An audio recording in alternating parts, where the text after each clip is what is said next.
ئێمە بە هەموو شێوەیەک مەحکومیەکەین و ئیدانەی دەکەین لەبەر ئەوەی ئەو شەخصە بە ڕێزە فقط سەرۆکی تاکە حیزبێک نییە سەرۆکی نەتەوەیەکە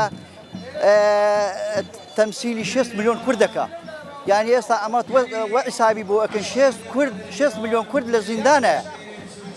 ئەوە ئازادی فقط بۆ کورد ناوێ کاکە ئازادی بۆ تورک دەوێ بۆ هەموو نەتەوەیەک دەوێ برایەتی دەوێ بەس بەداخەوە دەوڵەتەکی وەکو تورکای دڕندا بەو شێوەیە کە مەعامەلە ئەکە لەگەر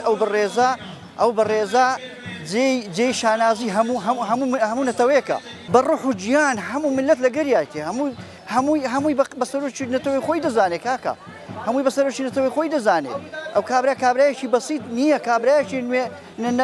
نوێنەری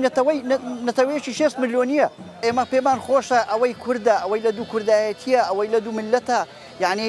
فەرق نەکە ئەوە چێ و ئەوە چێ پێمان خۆشە بە هەموو ئزبەکان بەیەک هەڵوێست داوای ئەو شێرە پیاوە بکەن کلیلی ئاشتی و ئازادی و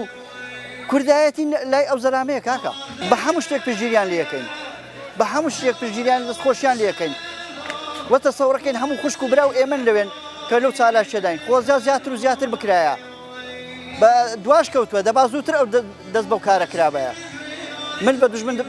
شۆڕ بکەین و داواکانی مەجێ بەجێ بکە ئێمە وەکو عەشیرەتی سوورچی هەمیشە پشگیری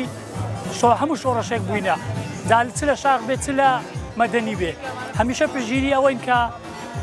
بەڕێز ئۆجەلان ئازاد بکرێ بۆ داواکاریشی لە هەموو تاچێکی کورد کە پشگیری بکەن کە بەڕێز ئۆجەلان بە زووترین کات ئازاد بکرێت پێویستە بۆ هەر چوار پارچەی کوردستان بە خۆشحالی شەبین ئێمە وەکو عەشیرەتی سوورچی هەمیشە پشگیرین بە یەکگرتن هەموو شتێک چارەسەرە بێ بە یەکگرتن جوانترە بێ و بەڕێز ئۆجەلانیش بە یەکگرتن ئازاد دەکرێت پشگیری لەو مانگرتنانەش بکرێ بۆی هانا دەنگەکانیانەوە بچن بتوانن دەنگەکانیان بە لە ئاست پێویستە وەربگرن پێویستە لە هەر چوار پارچەی کوردستان خەڵک پشگیریان بکە پێویستە کاتەکەی تەواوە یعنی لە تورکیا و لە لێرەش لە باشوور